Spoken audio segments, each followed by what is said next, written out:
Sorry for the crappy lighting. It's the best I can do right now. It is July 3rd, Monday, so I'm, 5-6 weeks in from surgery? I can't keep track. Overall, things are still healing well. I continue from my last video where there's still a lot of sensitivity. Things are waking up, so there's still a lot of twitching as nerves fire off and get angry at me. 3-4 days ago, I think it might have been Thursday, Friday, maybe. As the swelling's gone down, there's been, again, more discharge, clear, kind of grayish fluid coming out as things come down, and healing continues. But on this day, I noticed in my overnight restroom run that between the labia, not at the top, but kind of mid-top range, a red mass of flesh was starting to protrude. I didn't think much of it because I'd seen a little bit of this before I left San Francisco, and I was really tired. It was 4 or 5 in the morning, so I just cleaned myself up and went back to bed. When I woke up the next morning, though, the whole mass had been ejected out of the labia area, except for a little piece at the top that was attached. So I took a picture, sent it off to the surgeon. They think it's just proteinaceous byproduct, which is normal in the healing process. I wasn't too worried. My main concern was that I saw a fair amount of stitching around part of this mass that came out, and the prior mass that had come out from basically the same area that was just more gelatinous.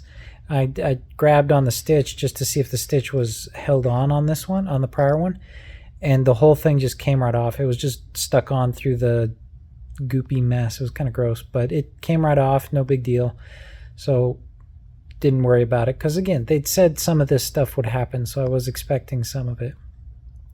What got me with this one, again, was the size, because it was, compared to my nose, probably about that big. From there to there when it first came out, and probably about there to middle of my nose here as far as width. So that kind of went bonk and came out and was sitting there. I'm like, okay. So I took them the picture, sent it off. They told me it was the discharge, no big deal. Keep it dry and clean and things like that so you avoid bacterial infections and all that. I'm thinking, okay, but it's stuck to my labia and I'm oozing all this fluid. So, okay, we'll do my best to keep it dry. Later that day, it had shriveled up a little bit. It was harder to see some of the sutures that were on it now because of the discoloration. But that's when I noticed that it was still attached at the top by a little fleshy channel. And as I was using my parabottle to clean after urination, the bottom piece kind of lifted off. So now it's kind of hanging there by this little piece. And I'm like, I don't know if there's stitches going through that. Just kind of joking to myself because I'm pretty positive it's not. I was like, oh, I guess my clitoris is wandering off. Bye. It's a bit low for where the clitoris would be. Just again, kind of disconcerting to see that mass kind of come out and go away. I sent an email because it was really not critical. I texted them kind of the almost critical when it first came out, like, is this something I need to be concerned about? I wasn't worried at the time, but they confirmed it, so that was fine. So the updated images I just emailed off to their surgical team, and they looked at it and said, yep, nope, keep doing what you're doing. It looks okay. Eventually it will die and fall off. So this morning, which is 3-4 days later, I noticed there's a bit of blood from it. So I believe that some of the blood vessels and things kind of shriveling up and dying off as it continues to finish out and go away. The separation I've got on the bottom of the perineum between where the vaginal canal opens and it connects to my regular perineum, which leads down to the anal area, there's a big separation there. It's not the worst thing I've seen compared to other surgical photos I've looked at from this doctor and others. It is just disconcerting and painful because every time I urinate, it dribbles down in there. So I can't sit certain ways because that stretches it open, and it's just kind of a big annoyance. But this time I noticed for the first time, as the swelling has gone down, the outer labia majora, I believe it is, where they cut aspects of the outer scrotal tissue and stitch that together. For the first time, I see a tiny, tiny bit of separation of blood from that. That could be just frozen discharge that was coming out between the sutures. because I am still icing a little bit. It could have just gotten too cold and froze to my pad. So when I pulled my pad off, I do regularly adjust the pad to pull it out and loosen it a little bit. Might have gotten stuck and kind of tore, so I noticed a tiny bit of bleeding from that. But the majority of the bleeding is coming from where this mass has ejected itself from between the two labia sides. So every time I go to the restroom, it kind of hangs limp out there, and I have to try to very carefully slot it back into the right area. Otherwise, it sort of throbs and hurts. So there is some nerve tissue in it that is awake to a degree. It's still numb. But I had it once when I put on a thinner pad between periods of activity. It kind of rotated a bit and got squished up in there, and that kind of stung until I adjusted it back. So interesting thing to think about and worry about and deal with. Thankfully, I have not had any more fevers the last little while. I've had a minor one, but it really was nothing, and it kind of did its own thing. So I really have not had a fever in the last 4 days, which is fantastic. I'm still not sleeping great at night. I'm not sleeping through the night. I'm going to try to go to bed a little earlier tonight. It's just a difficult situation to deal with and find balance in, and it should get better. It's just, again, right now with everything going on downstairs and then everything going on upstairs and then everything in between, you're just exhausted at this point, and it's really taxing. Still no regrets. I just wish recovery was not quite so brutal. If I hadn't had quite as much separation, it would be a lot better. The cramping from the diarrhea makes it really hard to dilate with the second dilator. So I'm about to do my second dilation for today, and I'm really hoping I can get that thing in there. When I was at pre-diarrhea, I was doing okay. I was doing 2, sometimes 3 10-minute sessions with the second dilator at max depth, matching my first dilator, which is really good. But once it cramps up, it really hurts. My morning sessions are pretty rough because things kind of dry and stick together. That filmy, milky discharge stuff, it's like cement. It glues my thigh, the little pelvis area. Like if, I guess this is my thigh and this is kind of where the privates are, that little area in between where the leg meets the pelvic area, it just glues that hair together and it hurts. I feel like I'm ripping stitches when I move my leg.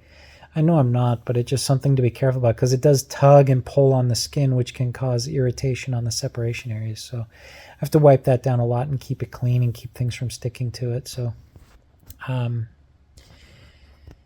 yeah, that's pretty much it. I'm glad I haven't had any major bleed outs again from the plane ride, but it's just dealing with a lot of exhaustion and continual pressure to keep going. I need to get the 10-minute dilation sessions normalized so that I can jump that to 15 minutes and then continue to expand from there. But it is so painful. And when there's cramping or a long night between sessions, then I have to go so slow with the first dilator to open things back up. I feel the inner graft area from the peritoneal flap that was pulled down to make the vaginal canal. It's like I'm hitting a stitch or something. Like the swelling's gone down enough now that there's like a little nub of a stitch sticking out. And when the dilator hits that, it feels like I'm being set on fire. It hurts. And just being careful, I have to go slow enough to kind of push the lube ahead of it and any of the milky discharge, any of the other fluids and stuff that are in there, to kind of push that back. So that way it kind of opens up a little bit and reduces some of the pain of that. That has been helping, but it just takes so long to get to maximum depth on that by then, when I do 10, if I try to do 10 minutes with the other dilator, I barely get to 5. It's just so uncomfortable, and I'm wiggling and I'm hurting and I'm moving so much. It's like, if I don't stop now, I'm really going to be injured or I'm just going to break down. And it's really hard because that's a tough decision. So I'm guaranteeing that I'm maintaining maximum depth with the size 1 dilator. I'm getting at least 20 minutes at maximum depth, sometimes 30, because I know based on how it's been to get to max depth, I know I can't try the second dilator.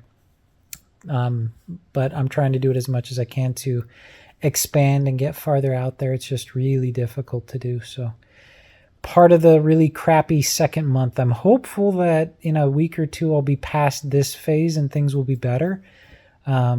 just don't know. It's really hard to see that at 3 months I'll be starting to get back to normalcy. It's just crazy.